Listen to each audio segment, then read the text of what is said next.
السلام عليكم ورحمة الله وبركاته.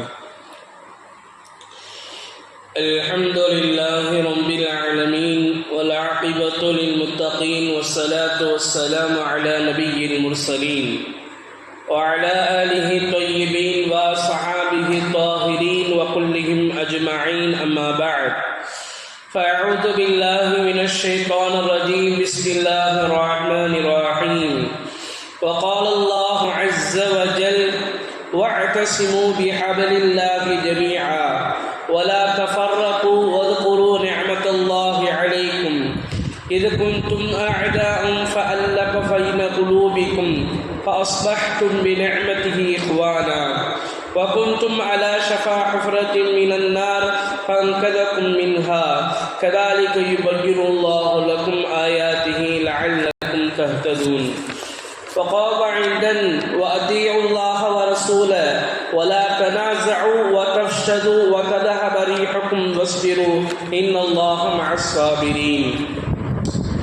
وقال نبينا صلى الله عليه وسلم: إن الله يرضى لكم ثلاثا ويكره لكم ثلاثا، فيرضى لكم إن تعبدوه ولا تشركوا به شيئا وإن تعتصموا بحبل الله جميعا ولا تفرقوا. ويكره قيل وقال وكثرة السؤال وإضاعة المال. وقال عيدا: يد الله على جماعة. وقال الله عز وجل: إن الله وملائكته يصلون على النبي يا أيها الذين آمنوا صلوا عليه وسلموا تسليما. اللهم صل على محمد وعلى آل محمد وبارك وسلم عليه. اللهم صل على محمد وعلى آل محمد وبارك وسلم عليه. اللهم صل على محمد وعلى آل محمد وبارك وسلم عليه. صدق الله المولان العظيم وصدق رسوله النبي الكريم، ونحن على ذلك من الشاهدين والشاكرين والحمد لله رب العالمين. அளவற்ற அருளாளனும் நிகரற்ற அன்புடையோனுமாகிய எல்லாம் வல்ல அல்லாஹ் ஜல்லஷானஹு தஆலாவுக்கு அனைத்து புகழும் உரித்தாகுக. அவனது சாந்தியும் சமாதானமும் சர்தார் ஆலம் ஸல்லல்லாஹு அலைஹி வஸல்லம் அவர்களின் மீதும் அவர்களை பின்பற்றி வழிவந்த உத்தம சத்திய சஹாபாக்கள், தாபிஈன்கள், தபஇ தாபிஈன்கள், வலிமார்கள், ஷுஹதாக்கள், நாதாக்கள், நல்லவர்கள், குறிப்பாக நம் அனைவர்களின் மீதும் இந்த உலகத்தில் உள்ள முஸ்லிமான ஆண் பெண் அனைவர்களின் மீதும் நின்று நிலவற்றுமாகுக. ஆமீன். கண்ணியத்திற்கும் மிகுந்த மரியாதைக்கும் உரித்தான அல்லாஹுவின் நல்லடியார்களே, இன்றைக்கு இஸ்லாமியர்களுக்கு கொடுக்கப்படுகிற தொல்லைகள், துன்பங்கள் தேசிய அளவிலும் சரி, சர்வதேச அளவிலும் சரி, ஏன் இவர்கள் அடிக்கப்படுகிறார்கள், ஏன் இவர்கள் ஒடுக்கப்படுகிறார்கள் என்பதற்கு உண்டான காரணங்களை நாம் அலசி ஆராய்கிற பொழுது ஒரு விஷயம் விளங்குகிறது மிக தெளிவாக. அதுதான் ஒற்றுமையாக இருந்து கொண்டிருக்கிறது. இன்றைக்கு இஸ்லாமியர்களிடத்தில் அவசியமாக இருக்க வேண்டிய ஒரு விஷயம் என்று சொன்னால் அதுதான் ஒற்றுமை. தமிழிலும் கூட இப்படிப்பட்ட ஒரு விஷயம் சொல்லுவார்கள்: தனிமரம் காடாகாது, தனிப்பூ மாலையாகாது, ஒவ்வொரு சொட்டுகள் குளமாகாது.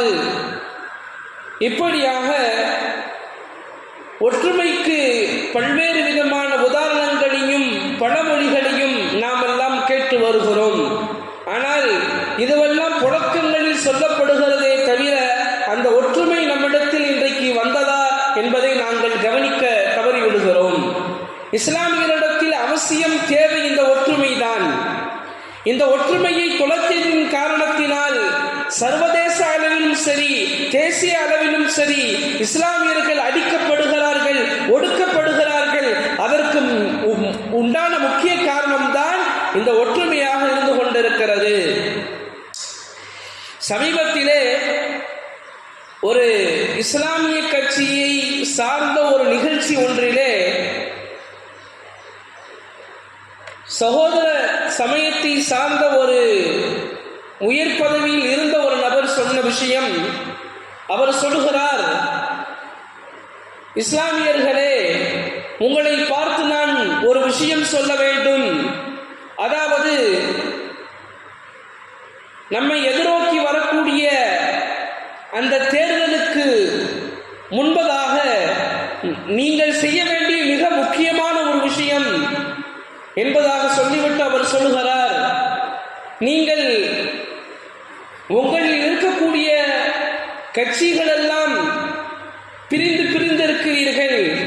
நீங்கள் எல்லாம் எலெக்ஷன் வரைக்கும், தேர்தல் வரைக்கும் ஒன்று கூடி நீங்கள் ஆலோசனை செய்யுங்கள், நீங்கள் ஒன்று கூடுங்கள் என்பதாக ஒற்றுமையை இந்த சமுதாயத்தில் அவர் இருக்குமாறு சொல்கிறார். நாம் யோசிக்கிறோம், நம்முடைய மார்க்கம் என்ன சொல்லுகிறது? நாம் இப்படிப்பட்ட ஒற்றுமைகளுக்கு சொந்தக்காரர்கள். அல்லாஹ் குர்ஆனிலே சொல்லி காட்டுவான், வஅதஸிமு பிஹப்லில்லாஹி ஜமீஆ வலா தஃபர்ரகு. அல்லாஹ் சொல்லுகிறான், ஈமான் உள்ளவர்களே, முஸ்லிம்களே, நீங்கள் அல்லாஹ்வுடைய கயிற்றை பிடித்துக் கொள்ளுங்கள், ஒற்றுமையாக பிடித்துக் கொள்ளுங்கள். வலா தஃபர்ரகு, நீங்கள் பிரிந்து விடாதீர்கள் என்பதாக அல்லாஹ் ஜல்ல ஷானஹு தஆலா குர்ஆனிலே நமக்கு சொல்லி காட்டுகிறான். ஆனால் இன்றைக்கு அவன் நமக்கு சொல்லுகிறார், இன்றைக்கு இஸ்லாமியர்களுக்கு ஏற்படக்கூடிய எல்லா விதமான ஆபத்துகளும், எல்லா விதமான கைசேதங்களும், எல்லா விதமான அடுக்குமுறைகளும் எதற்கு பின்னால் வருகிறது என்று சொன்னால் நாம் பார்க்கலாம். பலஸ்தீனை நாம் பார்க்கிறோம், சுமார் 82 இஸ்லாமிய நாடுகள் எல்லாம் இருக்கிறது. ஆனால் ஒன்று இன்னொன்றோடு ஒட்டுவதாக இல்லை. அதன் காரணத்தினால் இன்றைக்கு ஒரு நாடு அழிக்கப்படுகிறது. இல்லை, முஸ்லிம்கள் அழிக்கப்படுகிறார்கள். பசியால், பட்டினியால் ஒரு நாடே இன்றைக்கு அழிக்கப்படுகிறது. வீடுகள் தகர்க்கப்படுகிறது. ஒவ்வொரு நிமிடங்களிலும் 6 தொழுகைகள் நடக்கிறது ஜனாசாவோடு. இப்படிப்பட்ட ஒரு ஆபத்தான ஒரு சூழ்நிலையில் அந்த நாடு இருந்து கொண்டிருக்கிறது. ஆனால் 82 இஸ்லாமிய நாடுகள் என்ன செய்து கொண்டிருக்கிறது? ஏன் அவர்களுக்கு காப்பாற்ற முடியவில்லை? காரணம், எங்களிடத்தில் ஒற்றுமை இல்லை. எங்களிடத்தில் ஒற்றுமை இல்லை. பெருமானார் ஸல்லல்லாஹு அலைஹி வஸல்லம் அவர்கள் மக்காவிலிருந்து மதீனாவுக்கு வருகிற சமயத்திலே 4 விதமான விஷயங்களை கையில் எடுத்தார்கள். அந்த 4 விஷயங்களை கையில் எடுத்ததற்கு பிறகுதான் இஸ்லாத்தினுடைய வளர்ச்சியும், இஸ்லாத்தினுடைய ஆட்சியும் அப்பொழுதுதான் ஒவ்வொரு நாடுகளுக்கும் பரவ ஆரம்பித்தது. இஸ்லாமுடைய வளர்ச்சியும் அப்பொழுதுதான். அதாவது நபி ஸல்லல்லாஹு அலைஹி வஸல்லம் அவர்கள் முதலாவதாக எடுத்த விஷயம் பள்ளிவாசல் ஒன்றை நிறுவினார்கள். பள்ளிவாசல் ஒன்றை நிறுவினார்கள். இரண்டாவதாக மதர்சாக்களை நிறுவினார்கள். இந்த இரண்டும் மிக முக்கியமான ஒரு அங்கம்தான். இஸ்லாத்திற்கு மிக முக்கியமான ஒரு பங்கு தான் இந்த இரண்டும். மேலும் நபி ஸல்லல்லாஹு அலைஹி வஸல்லம் அவர்கள் 2 விஷயங்களை ஏற்படுத்தினார்கள். ஒன்று, மக்காவாசிகளை, அகதிகளாக வந்த மக்காவாசிகளை சொன்னார்கள் நபி ஸல்லல்லாஹு அலைஹி வஸல்லம் அவர்கள் மதீனாவாசிகளோடு சகோதரர்களாக ஆக்கி வைத்தார்கள். என்ன ஆக்குனாங்க? அகதிகளாக வைக்கல, சகோதரர்களாக ஒன்று சேர்த்தாங்க, சகோதரர்களாக ஒற்றுமைப்படுத்தினாங்க. எப்படி ஒற்றுமைப்படுத்தினாங்க? உங்களுக்கு 2 வீடு இருக்குதா, அந்த முஹாஜிருக்கும் ஒரு வீடை கொடுங்க. உங்களுக்கு 2 கடை இருக்குதா, அந்த முஹாஜிருக்கும் ஒரு கடையை கொடுங்க. உங்களுக்கு 2 மனைவி இருக்குதா, ஒரு மனைவி அவருக்கு கொடுங்க. உங்களுக்கு 2 சொத்து இருக்குதா, ஒரு சொத்தை நீங்க அவருக்கு கொடுங்க. அன்சாரி சஹாபாக்களும் நபி ஸல்லல்லாஹு அலைஹி வஸல்லம் அவர்கள் சொன்னதை போன்று எந்த மாற்றங்களும் செய்யாமல் ஒரு கடையை, ஒரு வீட்டை, ஒரு மனைவியை, ஒரு சொத்தை கொடுத்தார்கள். நபி ஸல்லல்லாஹு அலைஹி வஸல்லம் ஏற்படுத்திய ஒற்றுமை நான்காவதாக நபி ஸல்லல்லாஹு அலைஹி வஸல்லம் அவர்கள் ஏற்படுத்திய ஒற்றுமை என்ன தெரியுமா? அங்கே மதீனாவிலே நபி ஸல்லல்லாஹு அலைஹி வஸல்லம் வருவதற்கு முன்பதாக இரண்டு கூட்டத்தார்கள் அடித்துக் கொண்டார்கள். அவுஸ் ஹஸ்ரஜ் என்று சொல்லப்படக்கூடிய இரண்டு கூட்டத்தார்களும் அடித்துக் கொண்டிருக்கிற பொழுது நபி ஸல்லல்லாஹு அலைஹி வஸல்லம் அவர்கள் அந்த இரண்டு பேர்களையும் சேர்த்து வைக்கிறார்கள். அப்பொழுதுதான் இந்த ஆயத்து இறங்குகிறது. அதாவது இந்த அவுஸ் ஹஸ்ரஜ் என்று சொல்லப்படக்கூடிய இந்த இரண்டு கூட்டத்தார்களும் பரம்பரையாக பல ஆண்டுகளாக சண்டை முடித்துக் கொண்டு வந்தார்கள். எப்ப பார்த்தாலும் சண்டை தான், எப்ப பார்த்தாலும் போர் தான், எப்ப பார்த்தாலும் சண்டை போர். நபி ஸல்லல்லாஹு அலைஹி வஸல்லம் மதீனாவுக்கு வருகிற பொழுது இரண்டு பேரையும் சேர்த்து வைக்கிறாங்க. அப்பொழுது சில யூதர்கள் அவங்க ரெண்டு பேரும் அண்ணன் தம்பிகளாக, மாமான் மச்சான்களாக, உறவுக்காரர்களாக ஒட்டி உறவாடி கலந்து உறவாடி மகிழ்ச்சியை வெளிப்படுத்தி கொண்டிருக்கிற பொழுது இதை பார்த்து கொண்டிருந்த யூதர்கள் ஒரு சூழ்ச்சி செய்கிறார்கள். அதாவது யூத கூட்டத்திலிருந்து ஒரு மனிதர், ஒரு வாலிபர் அந்த கூட்டத்தில் போய் உட்கார்ந்து என்ன சொல்லுவாருன்னா, அந்த அவுஸ் ஹஸ்ரஜ் என்ற கூட்டத்தார் இருந்தாங்க இல்லையா, அந்த இரண்டு பேர்களுக்கும் நடந்த ஒரு போர்க்களத்தை பத்தி அவர் அப்படியே மெதுவா பேச ஆரம்பிக்கிறார். போர்க்களத்தை பத்தி பேச ஆரம்பிச்சா என்ன ஆகும்? இந்த படையில யாராவது இறந்திருப்பாங்க, அந்த படையில யாராவது இறந்திருப்பாங்க. அப்ப இந்த ரெண்டு கூட்டத்தார்களுக்கும் என்ன ஆயிடுச்சு, பழச தட்டி விடுற மாதிரி அந்த அறியாம காலத்துல எப்படி சண்டை போட்டாங்களோ அந்த தன்மை வர ஆரம்பிச்சிருச்சு. இந்த விஷயம் நபி ஸல்லல்லாஹு அலைஹி வஸல்லம் அவர்களுக்கு போகிற பொழுது நபி ஸல்லல்லாஹு அலைஹி வஸல்லம் ஓடோடி வந்தார்கள், விரைந்து வந்தார்கள். வந்து என்ன செஞ்சாங்க, இரண்டு பேர்களுக்கு மத்தியில நபி ஸல்லல்லாஹு அலைஹி வஸல்லம் சமாதானப்படுத்துறாங்க, இரண்டு பேர்களையும் சகோதரர்களாக ஆக்குறாங்க, சண்டையை அங்க தடுக்கிறாங்க, இரண்டு பேருக்கும் ஒற்றுமை ஏற்படுத்துறாங்க. அப்பொழுது அல்லாஹ் இந்த ஆயத்தை இறக்குகிறான், வஅதஸிமு பிஹப்லில்லாஹி ஜமீஆ வலா தஃபர்ரகு. நீங்கள் அல்லாஹ்வுடைய கயிற்றை பற்றி பிடித்துக் கொள்ளுங்கள், ஒற்றுமையாக பற்றி பிடித்துக் கொள்ளுங்கள். வலா தஃபர்ரகு, நீங்கள் பிரிந்து விடாதீர்கள். அல்லாஹ் குர்ஆனிலே சொல்லுவான், வதுகுரு நிஅமத்துல்லாஹி அலைக்கும், அல்லாஹ் உங்களின் மீது செய்திருக்கக்கூடிய நிஅமத்துகளை நீங்கள் நினைத்து பாருங்கள். இன் குன்தும் அஅதாஅன், நீங்கள் எல்லாம் விரோதிகளாக இருந்தீர்கள். ஃபஅல்லஃப பைன குலூபிக்கும், நாம என்ன செஞ்சோம், உங்களுக்கு மத்தியில ஒற்றுமையை நாம உண்டாக்கணும். ஃபஅஸ்பஹ்தும் பிநிஅமதி இக்வானா, உங்களை நாங்க சகோதரர்களாக என்ன செஞ்சோம், உண்டாக்கணும். வகுன்தும் அலா ஷஃபா ஹஃபரத்தின் மினன் நார் ஃபஅன்கஸகும் மின்ஹா, அதாவது நீங்கள் சண்டையிட்டு கொண்டு ஒற்றுமை இல்லாமல் பிரிந்து எதிர இருந்தீங்க, நரகத்தினுடைய விளிம்பிலே இருந்தீர்கள். நாம் என்ன செஞ்சோம், அந்த நரகத்தினுடைய விளிம்பிலிருந்து நரகத்திற்கு செல்லக்கூடிய உங்களை அதிலிருந்து காப்பாற்றி நாம் உங்களை ஈடேற்றம் அளித்தோம்.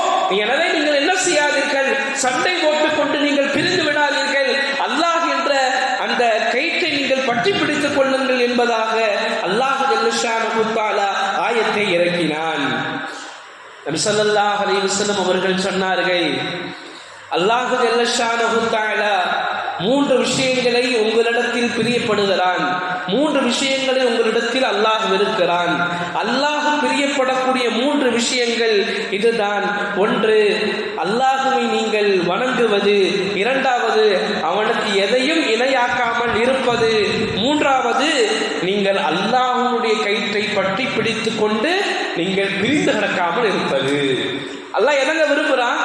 எங்களிடத்துல ஒற்றுமையத்தை அல்லாஹ் விரும்புறான். எங்களிடத்துல பிரிவினை அல்லாஹ் விரும்புறதே இல்லை. நபி ஸல்லல்லாஹு அலைஹி வஸல்லம் அவர்கள் கூட சொன்னார்கள், யதுல்லாஹி அலா ஜமாஅ, அல்லாஹ்வுடைய கை ஜமாத்தின் மீது இருக்கிறது, அல்லாஹ்வுடைய கை ஒற்றுமையின் மீது இருக்கிறது. அல்லாஹ்வுடைய கை இருக்குன்னா என்ன அர்த்தம்? அல்லாஹ்வுக்கு கை இருக்குன்னு அர்த்தமா? அல்லாஹ்வுக்கு கால் இருக்குன்னு அர்த்தமா? அல்லாஹ்வுக்கு உடல் உறுப்பு இருக்குன்னு அர்த்தமா? அப்படி அல்ல. இங்க என்ன அர்த்தம்? யதுல்லாஹி அலா ஜமாஅன்னு சொன்னா ஜமாத்தின் மீது அல்லாஹ்வுடைய நலவுகள் எல்லாம் இருக்கிறது. நாங்கள் பிரிந்து கிடந்தால் இன்னைக்கு என்ன எவ்வளவு பிரிவுகள் இருக்கிறது. கட்சியின் பெயரால் பிரிவு, கருத்தின் பெயரால் பிரிவு, மதத்தின் பெயரால் பிரிவு, நிறத்தின் பெயரால் பிரிவு, மொழியின் பெயரால் பிரிவு, எத்தனை பிரிவுகள் இன்றைக்கு இருக்கிறது. நபி ஸல்லல்லாஹு அலைஹி வஸல்லம் அவர்கள் எப்படி ஒன்று சேர்த்தார்கள் தெரியுமா? நீங்கள் பார்க்கலாம். பாங்கு சொன்ன பிலால் ரலியல்லாஹு தஆலா அவர்கள் ஹபஷா நாட்டை சார்ந்தவர்கள். எப்படி இருப்பாங்க தெரியுமா? மிக கருப்பாக தொங்கிய உதடோடு இருக்கக்கூடிய அந்த பிலால் காபத்துல்லாவிற்கு மேல நின்று வாங்க சொன்னாங்க. எப்படிப்பட்ட ஒரு இடத்தை கொடுத்தாங்க நபி ஸல்லல்லாஹு அலைஹி வஸல்லம் அவர்கள்? அடிமையாக இருந்த ஒரு மனிதரை சுதந்திரப்படுத்தி அவரை நபி ஸல்லல்லாஹு அலைஹி வஸல்லம் வாங்க சொல்வதற்காக வேண்டி ஏற்றுகிறார்கள்.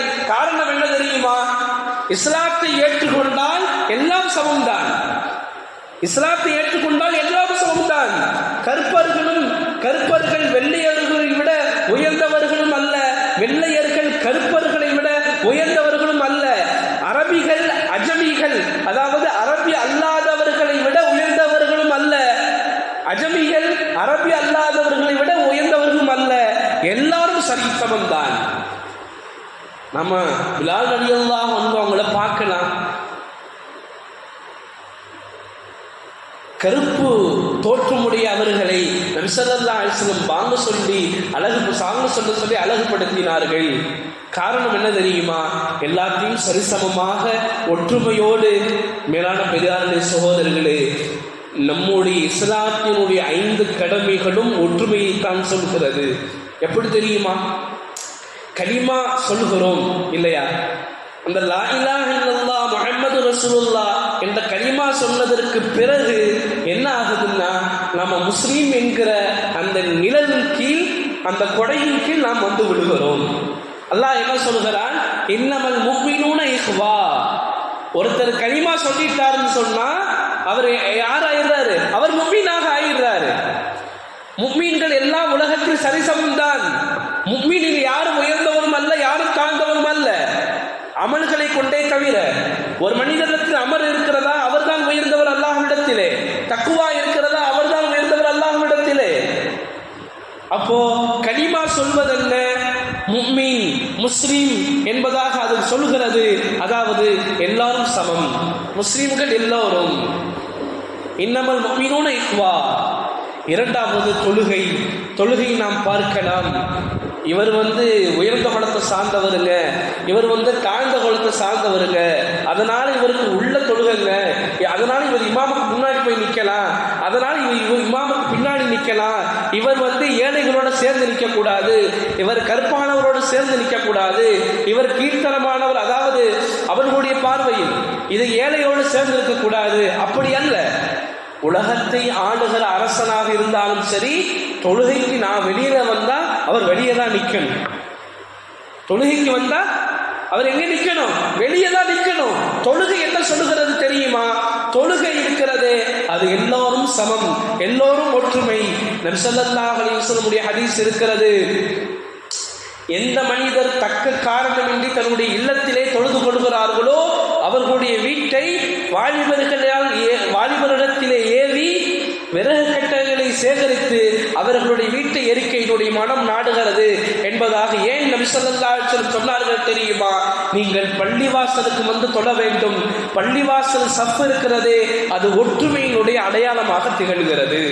பள்ளிவாசல் இருக்கிறதே, அது ஒற்றுமையினுடைய அடையாளமாக திகழ்கிறது. நீங்கள் எந்த பள்ளிக்கு போனாலும் சரி, எல்லாரும் சஃபிலே நின்றாக வேண்டும்.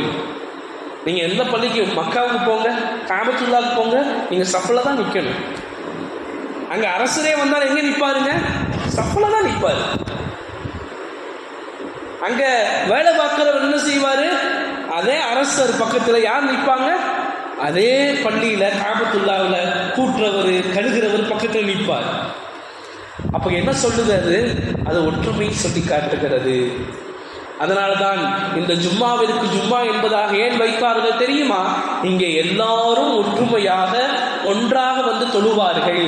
மேலான பெரியார்களே, சகோதரர்களே, தொழுகையை பற்றி மாற்று மதத்தில் இருக்கக்கூடிய ஒரு ஆராய்ச்சியாளர் ஆராய்ச்சி செய்து சொல்கிறார், நீங்கள் ஜும்மாவுக்கு வருவதை போன்று உண்டான கூட்டம் மட்டும் 5 வேளை தொழுகைக்கு வருமானால் இந்த உலகத்தை நீங்கள் வெகு சீக்கிரமாக வென்றுவிடலாம்.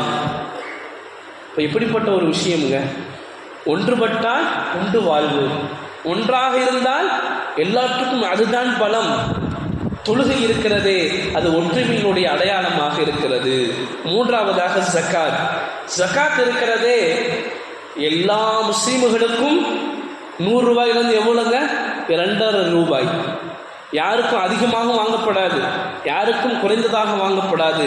எனவே ஜகாத்தும் எதை சொல்கிறது, எல்லோரும் ஒற்றுமையாக கொடுக்க வேண்டும். நான்காவதாக நோன்பு. நோன்பு இருக்கிறதே ரமலானுடைய மாதத்தில் கடமை, எல்லோரும் ரமலானுடைய மாதத்தில் வைக்க வேண்டும். இல்லைங்க நான் ஷாபானிலே ரமலானுடைய நோன்பை வைப்பேன், நான் கொஞ்சம் உயர்ந்த குலத்தை சார்ந்தவன் என்பதற்காக வேண்டி அப்படி வைக்கப்படுமா? இல்லை, வைக்கப்படாது. எனவே நோன்பும் எதை சொல்கிறது என்று சொன்னால் ஒற்றுமையை தான் சொல்கிறது. ஐந்தாவதாக நாம் பார்க்கலாம் ஹஜ்.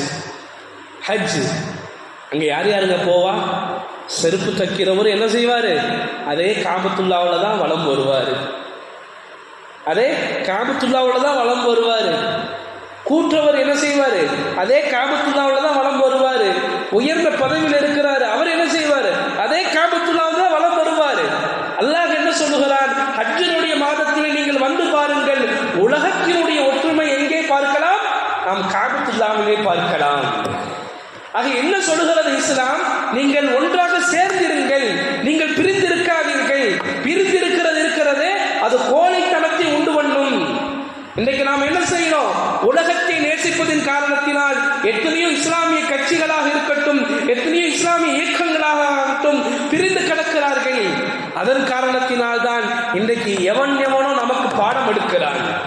இன்றைக்கு யார் நமக்கு பாடம் எடுக்கிறார்கள்? சொல்கிறார்களா இல்லையா? பார்லிமெண்டிலே நீங்கள் முஸ்லிம்கள் இருக்கிறீர்களா?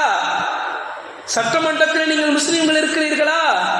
நீங்கள் எவ்வளவு பெரிய சமுதாயம், ஏன் உங்களால் வர முடியவில்லை? அவர் சொல்கிறார், உங்களிடத்தில் ஒற்றுமை இல்லை, அதன் காரணத்தினால் நீங்கள் பார்லிமெண்டிலும் வர முடியவில்லை, சட்டமன்றத்திலும் நீங்கள் வர முடியவில்லை. நீங்கள் ஒற்றுமையாக ஒரு குழுவிற்குள், ஒரு கொடிக்குள் நீங்கள் ஒற்றுமையாக வருவீர்களே ஆனால் எல்லா இடத்திலும் நீங்கள் இருப்பீர்கள். இன்னைக்கு நம்ம என்னங்க, நம்மளுடைய உரிமைகளை பெறுவதற்கு நாங்கள் போராட வேண்டி இருக்கிறது இல்லையா? எங்களுடைய உரிமையை பெறுவதற்கு நாங்கள் போராட வேண்டியது இருக்கிறது. எங்களுடைய வாழ்வை உறுதியாக்குவதற்கு நாங்கள் போராட வேண்டியது இருக்கிறது. மாதம் மாதம் ஒரு பிரச்சனை, வருடம் வருடம் ஒரு பிரச்சனை இல்லையா? இதற்கெல்லாம் என்ன காரணம்? இஸ்லாமியர்களிடத்திலே ஒற்றுமை இல்லை. இஸ்லாமியர்களிடத்திலே ஒற்றுமை இல்லை. பதவி மோகம், பதவி வெறி. நபி ஸல்லல்லாஹு அலைஹி வஸல்லம் சொன்னார்கள், ஒரு தடவை சொன்னார்கள், கவனமாக கேளுங்கள். பின்னால் ஒரு காலம் வரும், அந்த காலத்திலே உங்களை கொலை செய்வதற்கு அழைப்பார்கள். எப்படி தன்னுடைய வீட்டிற்கு விருந்துக்கு, கல்யாண உபசரிப்பிற்கு, கல்யாண விருந்திற்கு எப்படி அழைப்பார்களோ அதே போன்று உங்களை அழைப்பார்கள். எதற்கு தெரியுமா? உங்களுக்கு விருந்து போடுறதுக்கல்ல, உங்களை கொலை செய்வதற்கு அழைப்பார்கள். அப்போ சஹாபாக்கள் கேட்டாங்க, யார ரசூலல்லாஹ், அப்ப நாங்க ரொம்ப கம்மியாயிருவோமா? முஸ்லீம்கள் ரொம்ப கம்மியாயிருவாங்களா? அப்ப நபி ஸல்லல்லாஹு அலைஹி வஸல்லம் சொன்னாங்க, இல்ல, முஸ்லீம்கள் அதிகமாக இருப்பாங்க. முஸ்லீம்கள் அதிகமாக இருப்பாங்க, கடல் நுரை போல இருப்பாங்க. ஆனா ஏன் வெற்றி கொள்ள முடியாது? ஏன் முன்னேற முடியாது? ஏன் முன்னேற்றத்தினுடைய பாதை அடைய முடியாதுன்னு சொன்னா, உங்களுடைய உள்ளத்திலே வகன் நுழைஞ்சிடும் என்பதாக சொன்னாங்க. அப்போ ஒரு தோழர் எதிர்த்து கேட்பாங்க, யார ரசூலல்லாஹ், வகன்னா என்ன? நபி ஸல்லல்லாஹு அலைஹி வஸல்லம் சொன்னாங்க, வகன் என்று சொன்னால் 2 விஷயங்கள். ஒன்று கராஹியத்துல் மௌத், மௌத்தை வெறுப்பது. இரண்டாவது ஹுப்பு துன்யா, அல்லது பதவியை நேசிப்பது. இன்னைக்கு இருக்கிறதா இல்லையா? அங்கே ஒரு கூட்டம், அங்கே இஸ்லாமியர், அங்கே முஸ்லிம், அங்கே லா இலாஹ இல்லல்லாஹ் முஹம்மது ரசூலுல்லாஹ் என்ற கலிமா சொன்னவர்கள் வீடுகள் எல்லாம் இடிக்கப்படுகிறது. பார்க்கிறோமா இல்லையா? வடநாடுகளிலும் பார்க்கலாம், பள்ளிவாசல்கள்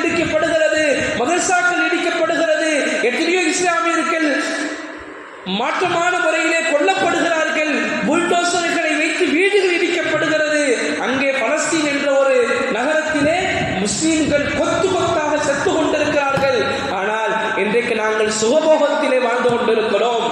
இதற்கு பேர் என்னங்க? இதற்கு பேர் என்ன? கராஹியத்துல் மௌத்.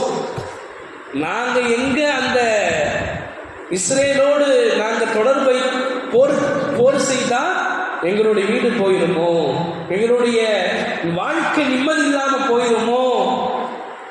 மேலும் ஹுப்பு துன்யா, பதவியை விரும்புவதின் காரணத்தினால் என்ன செய்ய மாட்டேங்கிறோம்? நாங்கள் ஒரு அணியில ஒன்று சேர மாட்டேங்கிறோம்.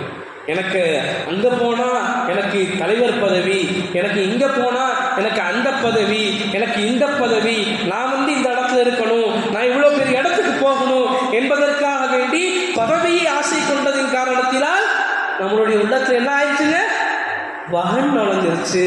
நபி ஸல்லல்லாஹு அலைஹி வஸல்லம் சொன்னாங்க, உங்களுடைய உள்ளத்தில் கராஹியத்துல் மௌத்தை வெறுப்பதும் மேலும் உலக ஆசையும் ஒன்று சேர்ந்து விட்டது என்று சொன்னால் என்ன செய்ய முடியாதுங்க? எங்களால் எதிர்த்து போராட முடியாது. நாங்கள் கோழைகளாக ஆகிவிடுவோம். இன்னைக்கு பிரிந்துதானே கிடக்கிறோம் பதவியின் காரணத்தினால். அல்லாஹ் குர்ஆனிலே சொல்லி காட்டுவான், அத்தியல்லாஹ வ ரசூலஹு, அல்லாஹ்வுக்கும் அல்லாஹ்வுடைய தூதருக்கும் நீங்கள் கட்டுப்படுங்கள். வலா தனாஸஉ, நீங்கள் என்ன செய்யாதீங்க? பிரிஞ்சு போயிடாதீங்க. நீங்க என்ன செஞ்சிருவீங்க? கோழையாயிருவீங்க. நீங்க அப்படி கோழைகள் ஆனீங்கன்னு சொன்னா உங்களால் என்ன செய்ய முடியாது? பலமாக நிமிர முடியாது. இன்னைக்கு நாங்கள் பலம் இல்லாத சமுதாயமாக தானே இருக்கிறோம். இன்னைக்கு நாங்கள் பலம் இல்லாத சமுதாயத்தினால்தான் இருக்கிறோம். எங்களுடைய வீடுகள், எங்களுடைய பள்ளிவாசல்கள், எங்களுடைய மதரசாக்கள், அங்கே ஒரு நாடு அழிக்கப்படுகிறது. ஆனால் இது எல்லாம் பார்த்து கொண்டுதான் இருக்கிறோமே தவிர எங்களால் ஒன்றும் செய்ய முடியவில்லை. காரணம் என்ன? எங்களிடத்தில் ஒற்றுமை இல்லை. ஒற்றுமைக்கு எவ்வளவு உதாரணங்கள் நாங்கள் சொல்லலாம். காற்றுடனே நாம் பார்க்கலாம். 4-5 மாடுகள் ஒரு சிங்கத்தை விரட்டி அடிக்கிறது. அந்த சிங்கத்தால் ஒன்றும் செய்ய முடியவில்லை. காரணம் என்ன தெரியுமா? அந்த 4-5 மாடுகளுடைய ஒற்றுமை. இன்றைக்கு ஒருவன் தேனி கூட்டிலே கல் எறிகிறான், அதுக்கடுத்து என்னங்க ஆகும்? அந்த தேனி கூட்டை விட்டு என்ன செய்வான்? விரண்டு ஓடுவான். ஏன்? ஒரு தேனி வந்தனாலயா? இல்ல, பல நூறு தேனிகள் வந்ததின் காரணத்தினால் என்ன செய்வான்? அந்த கூட்டை விட்டு அவன் ஓடுவான். காரணம் என்ன தெரியுமா? அந்த தேனீக்களுடைய ஒற்றுமையின் பலம் இருக்கிறது. தன் எதிரியை அது விரட்டி அடிக்கிறது. அந்த மாட்டினுடைய வெற்றி ஒற்றுமை இருக்கிறதே. அந்த சிங்கம், காட்டுக்கே ராஜா என்று சொல்லப்படுகிற அந்த சிங்கம் இருக்கிறது, ஒரு நேரத்தில் யானையும் சாய்த்துவிடும். ஆனால் அந்த சிங்கத்தை விரட்டி அடிக்கக்கூடிய பலம் எது தெரியுமா? அந்த மாடுகளிடத்தில் இருக்கக்கூடிய ஒற்றுமை தான். இன்றைக்கு அந்த ஒற்றுமை எங்களிடத்தில் இருந்தது என்று சொன்னால் நாங்கள் எங்களுடைய எதிரியை விரட்டி அடிக்கலாம். இன்றைக்கு சமுதாயம் சிந்தித்து பார்க்க வேண்டும், நம்மளிடத்திலே ஒற்றுமை இருக்கிறதா? நபி ஸல்லல்லாஹு அலைஹி வஸல்லம் அவர்கள் முஹம்மது இப்னு மஸ்லமா என்று சொல்லப்படுகிற ஒரு சஹாபியிடத்திலே வாள் ஒன்றை கொடுத்து சொல்லுவார்கள், முஹம்மது இப்னு மஸ்லமா, இந்த வாளை நீ வைத்துக்கொள், இந்த வாளை வைத்துக்கொண்டு அல்லாஹ்வுடைய எதிரிடத்திலே நீ போர் செய். எதுவரைக்கும் நீ போர் செய்? முஸ்லிம்கள் எல்லாம் 2 பிரிவுகளாக நீ பார்க்கும் வரைக்கும் நீ போர் செய் சொன்னார்கள் பெருமானார் ஸல்லல்லாஹு அலைஹி வஸல்லம். நீ முஸ்லிம்கள் 2 பிரிவர்களாக இருப்பதை நீ பார்த்து விட்டால் என்ன செய்? அந்த வாளை கொண்டு போய் ஒரு பாறையில் அடித்து உடைத்து விடு. அதற்கு பிறகு அந்த வாளுக்கு எந்த விதமான வேலையும் இல்லை. என்ன சொன்னார்கள் தெரியுமா நபி ஸல்லல்லாஹு அலைஹி வஸல்லம் அவர்கள்? முஸ்லிம்கள் ஒற்றுமை இல்லாமல் இருந்தால், முஸ்லிம்கள் பிரிவினையோடு இருந்தால் உங்களால் எதிரியை ஜெயிக்கவே முடியாது, உங்களால் முன்னேறவே முடியாது, உங்களால் பதவிக்கு வரவே முடியாது, உங்களால் அதிகாரத்திற்கு வரவே முடியாது என்பதாக நபி ஸல்லல்லாஹு அலைஹி வஸல்லம் அவர்கள் சொல்லி காட்டினார்கள். மேலான பெரியார்களே, சகோதரர்களே, ஒற்றுமை இன்மை இருக்கிறதே எப்படிப்பட்ட நாட்டையும் கூட தலைகீழாக மாற்றிவிடும். உஸ்மானிய கிலாபத் எப்படி சரிந்தது தெரியுமா? எப்படி சரிந்தது தெரியுமா? யூதர்கள் வாலிபர்களிடத்திலே, யூதர்களுடைய வாலிபர்கள் அந்த உஸ்மானிய கிலாபத்தில் இருக்கக்கூடிய முஸ்லிம் வாலிபர்களிடத்திலே அவருடைய உள்ளத்திலே உடைப்பு செய்கிறார்கள். அதாவது அந்த கிலாபத்திற்கு மாற்றமாக சொல்லுகிறார்கள், ஒரு எழுச்சியை உண்டாக்குகிறார்கள். இந்த கிலாபத் இருக்கிறது, இது சர்வாதிகார கிலாபத்தாக இருக்கிறது என்பதாக கிளர்ச்சியை உண்டு பண்ணி ஒற்றுமையை குலைத்ததற்கு பிறகு 1924 உஸ்மானிய கிலாபத், இஸ்லாமிய கிலாபத் வீழ்ந்தது. அதற்கு முக்கிய காரணம் என்னவென்று சொன்னால் ஒற்றுமையின்மைதான். ஒற்றுமையின்மைதான். ஸ்பெயின், நாங்கள் ஸ்பெயினுடைய வரலாற்றை படித்து பார்க்க வேண்டும். ஒரு காலத்தில் ஸ்பெயினில் பள்ளிவாசல்கள் எல்லாம் விண்ணை முட்டுகிற அளவுக்கு பள்ளிவாசல்கள் எல்லாம் ஜொலித்தன. இஸ்லாமினுடைய ஆட்சி காலம், கோலூற்றிய காலம் அது. எப்பொழுது அவர்களுக்குள் சண்டையிட்டுக் கொண்டார்களோ அப்பொழுது அல்லாஹு தஆலா அவருடைய நிலைமையை மாற்றினான். என்ன சண்டை போட்டாங்கன்னு சொன்னா, அதாவது கஹ்ஃப் வாசியினுடைய குகையில் இருக்கக்கூடிய அந்த நாயினுடைய கலர் என்னன்னு சண்டை போட்டாங்க. அது ஒரு சண்டையாங்க, அதுக்கு சண்டை போடணுமா? நாயின் சொல்லிட்டு போகலாம்ல. என்ன செஞ்சாங்க? அதுக்கு சண்டை போட்டு கொண்டாங்க. என்ன ஆச்சுன்னு சொன்னா, ஸ்பெயின் அப்படியே தலைகீழாக மாற்றப்பட்டது. பள்ளிவாசல்கள் எல்லாம் சர்ச்சுகளாக மாற்றப்பட்டது. முஸ்லிம்கள் எல்லாம் தான் முஸ்லிம் தான் என்கின்ற அந்த அடையாளங்களை வெளியே காட்டிக்கொள்ள முடியாத ஒரு சூழல் அந்த நாட்டிலே, ஸ்பெயினிலே உண்டானது. பள்ளிவாசல்கள் எல்லாம் சர்ச்சுகளாக மாற்றப்பட்டது என்று சொன்னால் என்ன காரணம்? அவர்களுக்குள் பிளவு, அவர்களுக்குள் ஒற்றுமையின்மை, அவர்களுக்குள் ஐக்கியமின்மை. அதனின் காரணத்தினால் அந்த இஸ்லாமிய நாடுகள் எல்லாம் வீழ்ந்ததற்கு உண்டான மிக முக்கிய காரணம் ஒற்றுமையின்மைதான். மேலான பெரியார்களே, சகோதரர்களே, ஷைத்தான் நம்மிடத்தில் விரும்புவது எதை என்று சொன்னால் ஒற்றுமையின்மையைத்தான். ஸல்லல்லாஹு அலைஹி வஸல்லம் அவர்கள் சொன்னார்கள், எப்பொழுது ஒரு ஆடு தன்னுடைய கூட்டத்தை விட்டு வெளியே செல்கிறதோ தனியாக, அப்பொழுது அது ஓநாய்க்கு இரையாகி போகிறது. அதே போல்தான் ஷைத்தானும் ஓநாயாக இருக்கிறான், மனிதனை பிடிக்கக்கூடிய ஓநாயாக இருக்கிறான். நீங்கள் தனியாக பிரிந்து விடாதீர்கள், நீங்கள் ஒற்றுமையாக இருங்கள். ஒற்றுமையாக இருக்கிற பொழுது ஷைத்தானால் ஒன்றும் செய்ய முடியாது. மேலான பெரியார்களே, சகோதரர்களே, எதிர்த்து வரக்கூடிய அந்த தேர்தலை நாங்கள் ஒற்றுமையோடு இருந்து அதை நாம் வெல்ல வேண்டும். அல்லாஹு ஜல்லஷானஹு தஆலா எல்லா சூழ்நிலைகளையும் நமக்கு ஏற்றால் போல் மாற்றி தருவானாக. நமக்குள் நம்மளுடைய உள்ளங்களை, இஸ்லாமியர்களுடைய உள்ளங்களை ஒற்றுமையால் நிலவுபடுத்துவானாக.